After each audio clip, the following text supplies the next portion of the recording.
Good morning मेरे बच्चों, कैसे हैं आप लोग। आशा करता हूँ आप लोग बहुत अच्छे होंगे। तो मेरे बच्चों पुनः पहुंच चुके हैं हम केमिस्ट्री के बहुत ही मोस्ट इम्पॉर्टेंट क्वेश्चन के साथ। तो चलिए बच्चों देखते हैं आज का जो क्वेश्चन है कुछ इस प्रकार से है।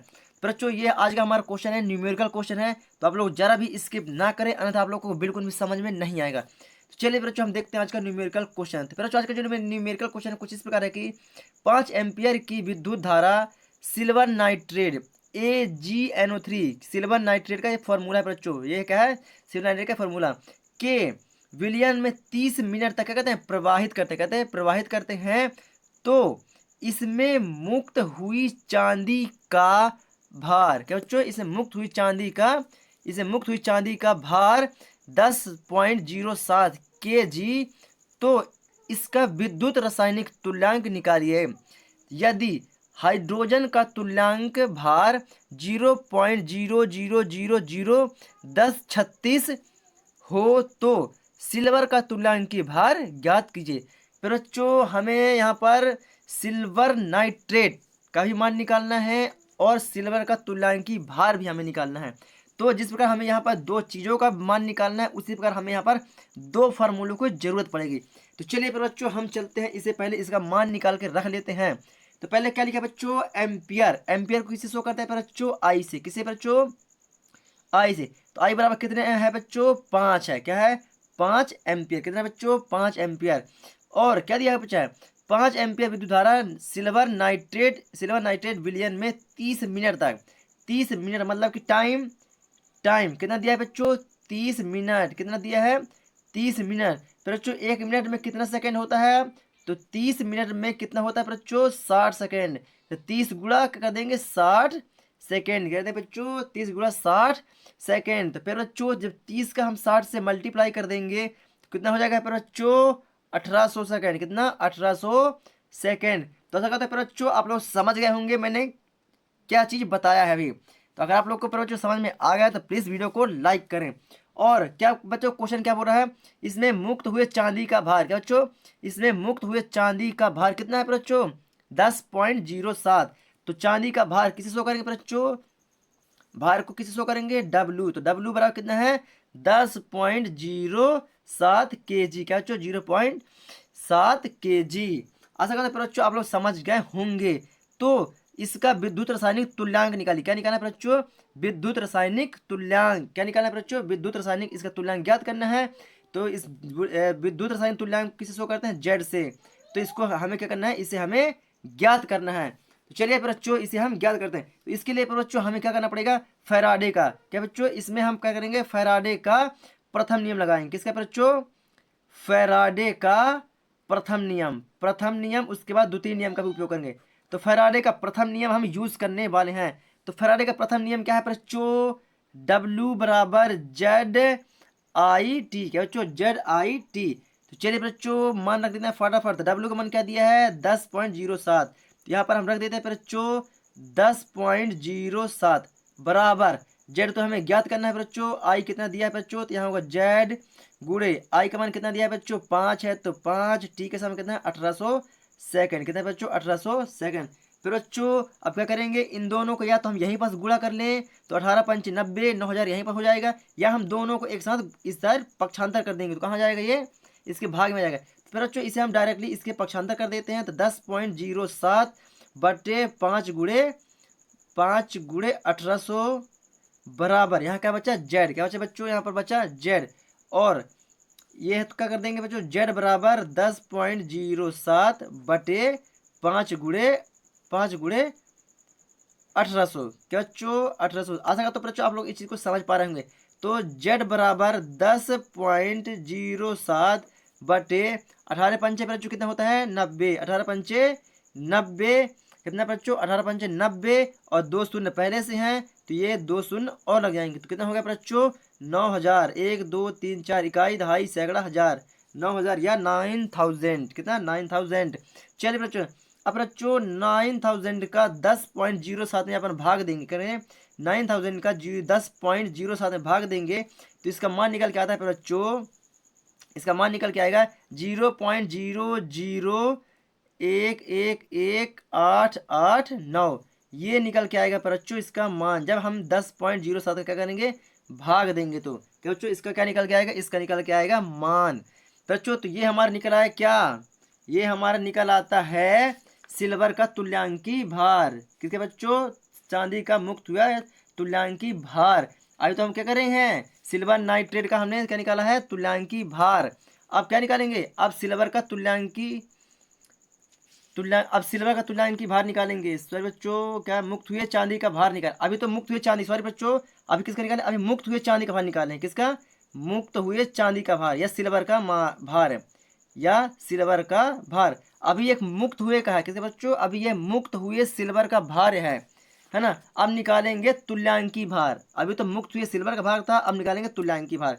चलिए बच्चों, तो हमें तो पता है हाइड्रोजन का तुल्यांकी भार क्या है बच्चों, तो यहाँ पर बता देंगे बच्चों, हाइड्रोजन का तुल्यांकी भार क्या बच्चों, हाइड्रोजन का तुल्यांकी भार E1 बराबर। बच्चों आप लोग एक बार पुनः देख लीजिएगा हाइड्रोजन का तुल्यांकी भार कितना बता रखा है यहाँ पर। तो बच्चों ये रहा हाइड्रोजन का तुल्यांकी भार। हाइड्रोजन का तुल्यांकी भार बराबर 0.00010 क्या लिखे बच्चों, 1036 1036 कितने बच्चों, 1036। चलिए बच्चों यहाँ पर हम कर देते हैं मान। तो क्या होगा बच्चों, इसका मान 0.440 1 2 3 4 1036 और क्या निकालना है बच्चों, सिल्वर का, क्या सिल्वर का तुल्यांकी भार अभी क्या करना है, तुल्यांकी भार अभी निकालना है। तो तुल्यांकी भार E2 बराबर क्या हो जाएगा बच्चों, हमें ज्ञात करना है, क्या करना है, इसे हमें ज्ञात करना है। तो यहाँ पर क्या करेंगे बच्चों, यहाँ पर हम निकालेंगे फॉर्मूले की सहायता से, फैराडे के द्वितीय नियम से। फैराडे के द्वितीय नियम से, द्वितीय नियम क्या बच्चों, फैराडे का द्वितीय नियम का फॉर्मूला क्या है कि W1 क्या बच्चों, W1 बटे W2 बराबर E1 बटे E2। तो बच्चों इसका हम क्या करेंगे, जो हाइड्रोजन का हमारा तुल्यांकी भार है E1 है, तो E1 का मान क्या करेंगे, हम एक मान लेंगे। क्या मान लेंगे बच्चों, E1 का मान इसको नहीं रखेंगे, E1 का मान लेंगे हम, मान क्या, E1 का मान लेंगे मान 1। और W का मान हमने ये निकाल के रखा है बच्चों, W1 का मान ये निकाल के रखा है, ये W1 का मान हो जाएगा और ये हमारा हो जाएगा W2 का मान। किसके बच्चों, ये हो जाएगा हमारा W2 का मान। तो चलिए बच्चों इसे हम जमा के लिखते हैं अपनी थोड़ा सा इधर फार्मूले के हिसाब से। तो चलिए बच्चों W1 का मान क्या है बच्चों, ये हमने जो अभी निकाल के रखा हुआ है, W1 का मान क्या है 0.003118889, ये W1 का मान हो गया बच्चों। और W2 का मान क्या रखेंगे बच्चों, अभी हमने बताया जो E1 का मान है हमने बताया यहाँ पर ये, तो E1 का मान जो है इसको मान लेते हैं W2 का मान। तो 0.0001036 बराबर है, तो बराबर E1 का मान अभी हमने क्या बताया, E1 का मान कितना मानेंगे बच्चों, ए क्या मानेंगे 1।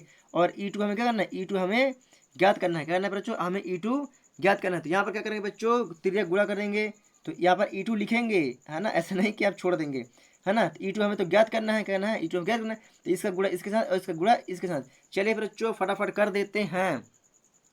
चलिए बच्चों, तो E2 का गुणा इसके साथ करेंगे तो क्या हो जाएगा बच्चों, E2 इंटू 0.003118889 बराबर, इसके साथ एक के साथ करेंगे तो क्या हो जाएगा 0.0001036 ये 36 है बच्चों, क्या है 36 है ना। तो आशा करते हैं बच्चों आप लोग को ये चीज़ प्रॉपर तरीके से समझ में आ गई होगी। बच्चों अभी क्या लिखा है, E2 लिखा हुआ है, तो यहाँ पर हम कर दें क्या, E2 बराबर 0.0001036 अपॉन ये भाग ये वाली संख्या गुणांक में है तो इसको कहलाएंगे तो भाग में आ जाएगी। तो 0.003118889। आशा करता हूँ बच्चों आप लोग इस चीज़ को बहुत ही प्रॉपर तरीके से समझ गए होंगे। तो बच्चों पहले ये जो ये दशमलव हमारा रखा हुआ है, ये दशमलव से ये दशमलव काट देते हैं तो क्या होता है, ये जो सामने जीरो होते हैं, जीरो का मान का वैल्यू खत्म हो जाती है ना। तो जीरो को लिखने की जरूरत नहीं पड़ती। तो क्या बचेगा बच्चों यहाँ पास, यहाँ पर हो जाएगा E2 बराबर 1036 बटे 1118889। अब इन दोनों से कट कर दोगे बच्चों तो इसका मान आ जाएगा बच्चों E2 बराबर हो जाएगा 108। कितना बच्चों, 108.00। ये हो गया बच्चों हमारा क्या आंसर, ये हो गया बच्चों हमारा आंसर। तो चलिए फिर बच्चों इसे अपनी नोट्स कॉपी में कैसे लिखना है हम चलते हैं अपनी नोट्स कॉपी पर। तो ये रहा बच्चों हमारी नोट्स कॉपी। यस बच्चों, तो आशा करता है बच्चों आप लोग क्वेश्चन को लिख लिए होंगे। अगर आप लोग क्वेश्चन को लिख लिए हैं तो इसे भी सेंटेंस में जमा लीजिए बच्चों प्रॉपर तरीके से। तो फिर बच्चों अगर आप लोग को यह चीज़ समझ में आ गई तो प्लीज़ हमारे रिस्क स्टडी यूट्यूब चैनल को सपोर्ट करें और वीडियो को ज़्यादा से ज़्यादा शेयर करें और कमेंट सेक्शन में बताएं कि आप लोगों को कैसे लगा। चलिए बच्चों, ये हमने समझ सेंटेंस को जमाया और ये हमने रखा है बच्चों फैराडे का प्रथम नियम। क्या बच्चों? फैराडे का प्रथम नियम का फॉर्मूला है बच्चों। इस फॉर्मूले के हिसाब से हमने यहाँ पास सेंटेंस को जमाया हुआ है। तो यस बच्चों, ये रहा फैराडे का प्रथम नियम के सूत्र की सहायता से हमने प्रथम को मान को निकाल लिया है। यस बच्चों, आशा करता हूँ आप लोग यहाँ तक लिख लिए होंगे। तो फिर बच्चों अगर आप लोगों ने यहाँ तक लिख लिया है तो चलिए हम चलते हैं नेक्स्ट पॉइंट पर। चलिए बच्चों दूसरे पेज में हम चल रहे हैं। चलिए फिर बच्चों पहुँच चुके हैं अब दूसरे पेज पर। तो ये रहा फिर बच्चों हाइड्रोजन का तुल्यांकी भार E1 0.0001036 और सिल्वर का तुल्यांकी भार E2 बराबर क्वेश्चन मार्क, इसे ज्ञात करना है। लेकिन फिर बच्चों जो यहाँ पर E1 लिखा हुआ है ये E1 का मान नहीं है बच्चों, ये कहलाएगा W1 का मान। किसका मान बच्चों? ये कहलाएगा W1 का मान। E1 की जगह क्या है? W1।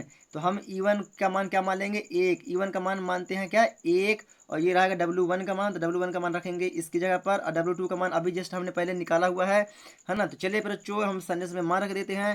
तो ये रहा बच्चों W1 का मान, हमने इसको मान लिया है और W2 का मान बच्चों अभी हमने जस्ट ज्ञात किया है जो फैराडे का प्रथम नियम से हमने ज्ञात किया है। तो ये रहा फैराडे का प्रथम नियम से जो हमने W2 का मान निकाला है बराबर, तो बराबर E1 का मान हमने माना 1 और E2 हमें क्या करना है? E2 हमें ज्ञात करना है। चलिए बच्चों, तो आशा करता हूँ आप लोग इस चीज़ को समझ गए होंगे। बच्चों आप करते हैं इसका त्रिज्या गुणा, तो E2 का गुणा इसके साथ कर देंगे और इसका गुणा इसके साथ कर देते हैं बच्चों। तो E2 गुणा इसके साथ किया बच्चों, तो E2 गुणे 0.0001036 बराबर इसका गुणा इसके साथ कर दिए तो 0.0111889। आशा करते हैं बच्चों आप लोग यहाँ तक समझ गए होंगे और वीडियो को भी आप लोग रोक के लिखते रहिएगा बच्चों। चलिए बच्चों अब क्या कहते हैं बच्चों, ये वाला हमारा मान किस गुणांक में है तो बराबर किस पर आएगा? तो भाग में आएगा। यस, तो E2 बराबर 0.000118889 बटे 0.0001036 0.01036 और इसके क्या बचे पॉइंट से पॉइंट दशमलव से दशमलव हमने कट कर दिया तो इसके दशमलव कट जाता है तो सामने के जीरो का मान हट जाते हैं या जीरो का मान वैल्यू खत्म हो जाती है। हाँ, तो जीरो का मान वैल्यू हटा देते हैं तो 311,889 बटे में क्या है 1036 10 बटे में 1036 ये दोनों के इन दोनों भाग करते हैं फिर बच्चों तो कितना बचता है बच्चों? E2 बराबर 108। इस इन दोनों को आपस में कट कर देते हैं, भाग देते हैं तो कितना बार बचता है? 108। यही हो कहता है बच्चों हमारा आंसर। तो बच्चों अगर आप लोग को यह चीज़ समझ में आ गई है तो प्लीज़ वीडियो को लाइक करें और ज़्यादा से ज़्यादा शेयर करें और हमारे यूट्यूब चैनल रिस्क स्टडी को सपोर्ट करें और अपने दोस्तों के तक इस चैनल को भेजें और उन्हें भी समझाएं कि आप लोग के लिए यह चीज़ बहुत ही काम में आने वाला है। तो चलिए बच्चों हम आप लोग को मिलेंगे एक न्यू वीडियो के साथ, तब तक के लिए जय हिंद।